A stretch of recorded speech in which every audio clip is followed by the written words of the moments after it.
Ebizimbe bino ebiringa ebifulukwa bibya Kitakyusa Primary School erisangibwa ku kyalo Kitakyusa mu ggombolola y'ekituntu Empigi erimu ku ago agakosebwa Namutikwa w'enkuba eyatonnya ku Lwokuna lwa Ssabbiiti ewedde.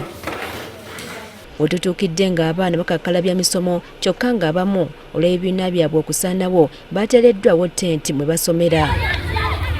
Kyokka abalala basomera mu bibiina ebyavaako amabaati omwo omusana n'enkuba mwe basanga ne gujja bagira. Abaana tubasomeseza mu kyangaala, omusana gutwokya, abaana omusana gubookya era enkuba n'etusangira wano era tudduka buddusi. Tubundabunda tunoonya tusomeseza abaana tetubalaba, tetulaba ebizimbe byayonooneka. Ekyennyamiza abamu abali mu bibiina eby'enjawulo bagattibwa mu kibiina kimu ekiwa abasomesa akadde akazibu okubasomesa. Eri bisisi ate eno to katuli mu bigezo ffe wano ate bali mu kusoma. Tukyasoma tutuuze mu kiraasi kikyawajja buli abaana bato okubeera bw'obyama.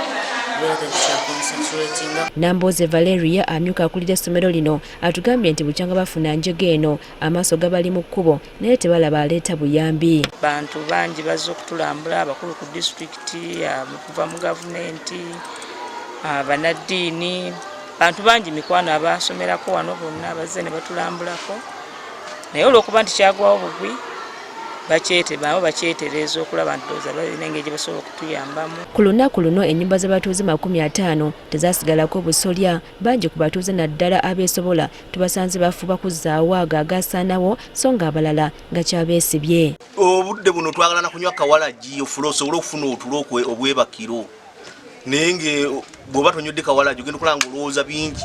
Margaret Nalubowa nga y'omu ku batuuze abaasimatuka okufiira mu njege eno atubuulidde engeri gye yawonamu. Nali nyina ono omwana ku mugongo taata ono nankwata nansikambula nanzizaayo mu nju kati we nali nduggula ogwokubiri nfulume bulooka gye yansanga. Abatuuze bagamba tebasigaza kantu konna nga kaakano ng'oggyeko okusula ebweru n'ebyokulya byakuwamma. Ensuku zaaweddewo tetulina kyakola, muwogo yenna yagalamidde dda ku ttaka, amayumba gagudde. Singa tetugenda kubeera na mmere nga mwe mulaba ebitooke byakosebwa, muwogo yakosebwa, tewali kyasigalawo. Omuyaga gwatuyisa bubi nnyo kubanga ne nali nsula ennyumba yaggwa era kakati bansuza busuza emmere nayina ebitooke byonna byaggwawo. Ennyanya zange ne nebola ssente mu banka, ssente ne babumpa muzira n'azikuba yika nga 2.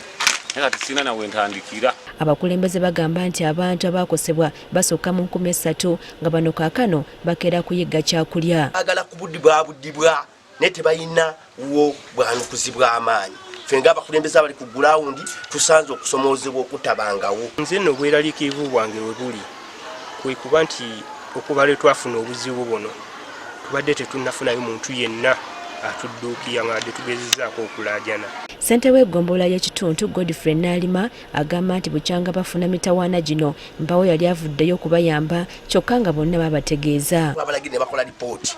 RDC najja ne tukwatagana ne kaawo ne tukwatagana n'owa education kubanga amasomero nga Kitakyusa gaaweddewo, St. Kaggwa yaaweddewo ne bagenda mu ofiisi ya kaawo era bagamba baabiweereza mu ofiisi ya Prime Minister naye tewannabaawo kanyego. Mbono kati akeera kukwata mu nsawo ye okuliisa abatuuze abatalina kyakulya kyokka nga kaakano alabika nga naye atendewaliddwa. Nze nga chairman n'akagula kilo z'omuceere ezikonokkiriza 1,000 ndi mu buwunga kilo ezigenda mu 3,000. Abaana bokka be twakajjanja bakininikiza muno monna twebaza eddwaliro ly'Ekitakyusa ery'Abakatuliki bali mu kujjanjabira kumpi bwereere. Ensangi zino ebyalo bingi bizze bitawaana n'enkuba ennyingi nga wamu ereeta amataba agasaanyaawo ebyalo.